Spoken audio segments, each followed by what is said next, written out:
Hello friends, welcome to அன்புடன் என் சமையல். இன்றைக்கி நம்ம மணலாக உதிரியாக பால்கோவா எப்படி செய்கிறதுன்றது தான் பார்க்க போகிறோம். ரொம்ப ஈஸியாக செஞ்சிடலாம். இப்போ வாங்க நம்ம வீடியோக்குள்ளே போகலாம்.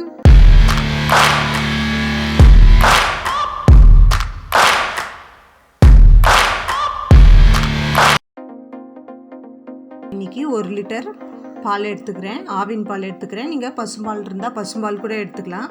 எதுவாக இருந்தாலும் ஃபுல் ஃபேட் மில்காக எடுத்துக்கோங்க.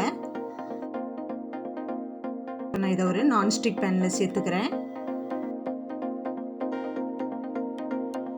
ஒரு உட்டன் கரண்டியை வச்சு நல்லா கிண்டி விட்டுட்டே இருங்க, இல்லைன்னா அடி பிடிக்கும். நல்லா கிளறி விட்டுட்டே இருங்க.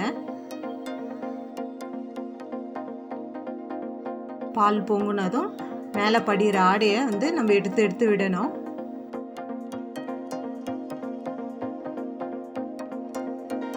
சைடில் படிகிற ஏடு தான் நம்மளுக்கு இது நல்லா திக்கான பால்கோவாவாக கொண்டு வரும்.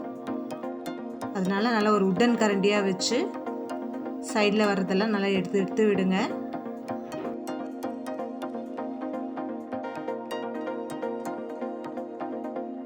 கடையிலலாம் பார்த்திங்கன்னா எஸ்எஸ் கடாயில் பண்ணுவாங்க. நம்ம வீட்டில் செய்கிறதுனால நம்ம நான்ஸ்டிக்லேயே செஞ்சுக்கலாம். இந்த பால் நல்லா சுண்டி வரணும்.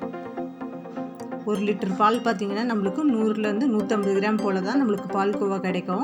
கடையில் திக்காகிறதுக்காக மாவு சேர்ப்பாங்க, இல்லை மில்க் பவுடர் அது மாதிரி சேர்ப்பாங்க. நம்ம இன்றைக்கி திக்காகிறதுக்காக எதுவுமே சேர்க்க போகிறதில்ல, வெறும் பாலை வச்சு மட்டும்தான் செய்ய போகிறோம். கொஞ்சம் டைம் எடுக்கும், இருந்தாலும் டேஸ்ட்டு பார்த்திங்கன்னா ரொம்ப நல்லாயிருக்கும்.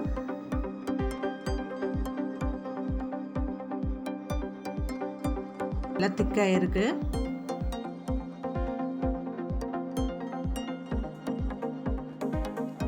ஒட்டாமல் வர்றதுக்காக தான் நம்ம நான்ஸ்டிக் கடாயில் செய்யணும்னு சொல்கிறது. ஸ்டீல் பாத்திரத்தில் செஞ்சிங்கன்னா உங்களுக்கு அடி பிடிச்சிரும் சீக்கிரமாக. சின்ன வயசில் கண்டிப்பாக இந்த பால்கோவா சாப்பிடாம நம்ம வளர்ந்துருக்க மாட்டோம், கண்டிப்பாக சாப்பிட்ருப்போம். திக்கானதுக்கப்புறம் இதில் நம்ம கொஞ்சம் ஏலக்காய் பொடி சேர்த்துக்கிறோம். ஏலக்காய் பொடியை நான் சர்க்கரையில் கொஞ்சம் பொடி பண்ணி சேர்த்துக்கிறேன். 3 ஸ்பூன் போல் சுகர் சேர்த்துக்கோங்க.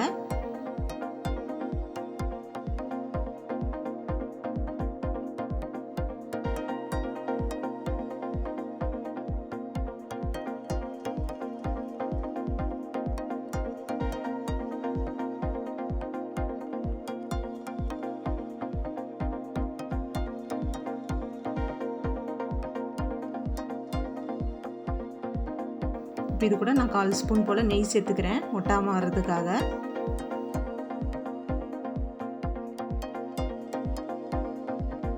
ஒரு சூப்பரான பால்கோவா ரெடி ஆகிடுச்சு. பார்த்தீங்களா, கடையில் வாங்குகிற அதே மாதிரி உதிரியான பால்கோவா. எல்லாருக்கும் ரொம்ப பிடிச்ச பால்கோவா. இப்போ கையில் எடுத்து பார்த்தீங்கன்னா இது மாதிரி உங்களுக்கு ஒட்டாமல் எடுக்க வரணும்.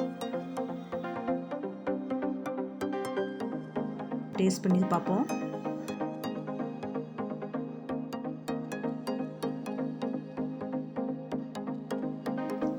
வாயில் வச்சோடனே அப்படியே கரைஞ்சி போகுது. டேஸ்ட்டும் ரொம்ப சூப்பராக இருக்குது. இந்த பால்கோவா கண்டிப்பாக நீங்கள் வீட்டில் செஞ்சு ட்ரை பண்ணி பாருங்கள். இந்த வீடியோ பிடிச்சிருந்துன்னா மறக்காமல் லைக் பண்ணுங்கள், ஷேர் பண்ணுங்கள், சப்ஸ்கிரைப் பண்ணுங்கள். நான் உங்களுக்கு நெக்ஸ்ட் வீடியோவில் மீட் பண்ணுறேன். ஓகே, பாய்.